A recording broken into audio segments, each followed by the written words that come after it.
मराठा आरक्षणासाठी मनोज जरांगे पाटील यांनी आझाद मैदानात उपोषण सुरू केले होते।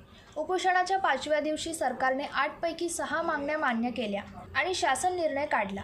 यावर मनोज जरांगे पाटील यांनीही काही समाधान व्यक्त करत जिंकलो आपण अशी घोषणा दिली। यानंतर राज्यभरात मराठा समाजाकडून जल्लोष साजरा होताना दिसत आहे। असे चित्र कल्याणात बघायला मिळाले। जरांगे पाटील यांच्या लढ्याला जे यश आले त्यांचा विजय उत्सव कल्याणात मराठा समाजाने साजरा केला। एकमेकांना पेढे भरवत ढोल ताशांच्या गजरात हा विजय साजरा करण्यात आला। या विजयाबद्दल काल संपूर्ण मराठे आझाद मैदानमध्ये मनोज जरांगे साहेबांचा 5वा दिवस होता उपोषणाचा। त्यांनी अन्न पाणी सुद्धा सोडलेलं होतं। त्यांची तब्येत खालावलेली होती।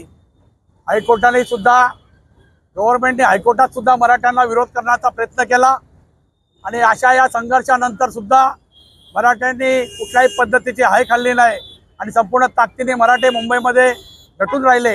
आणि आपल्याला माहिती असेल कालच उपसमिती जी आरक्षणासाठी नेमली होती त्याचे अध्यक्ष जे आहेत राधाकृष्ण पाटील आणि उदय सामंत जी आहेत, प्रताप सरनाईक साहेब आहेत, अनेक नेत्यांनी काल स्वतः मनोजी जरांगे साहेबांची चर्चा केली।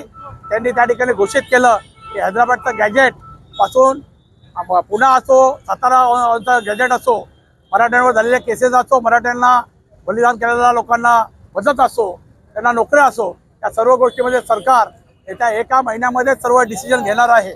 त्यामुळे मनोजी जरांगेंनी एका जल्लोष त्या ठिकाणी केला आणि त्या जल्लोष काल तिकडे झाला।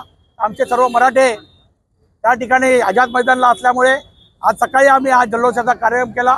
फटाके वाजवून ढोल ताशामध्ये आणि पेढे वाटून आम्ही हा जल्लोष या ठिकाणी साजरा करतोय। आम्हाला मराठ्यांना आरक्षण भेटलेलं आहे, त्याचा आनंदोत्सव आहे। आनंद असताना सरकारला सुद्धा विनंती आहे की सरकारने यावेळी सुद्धा अशा पद्धती कुठला दगाफटका न करता आरक्षण भेटण्यासाठी प्रामाणिक प्रयत्न करावे। ब्युरो रिपोर्ट, जनशक्ती, कल्याण।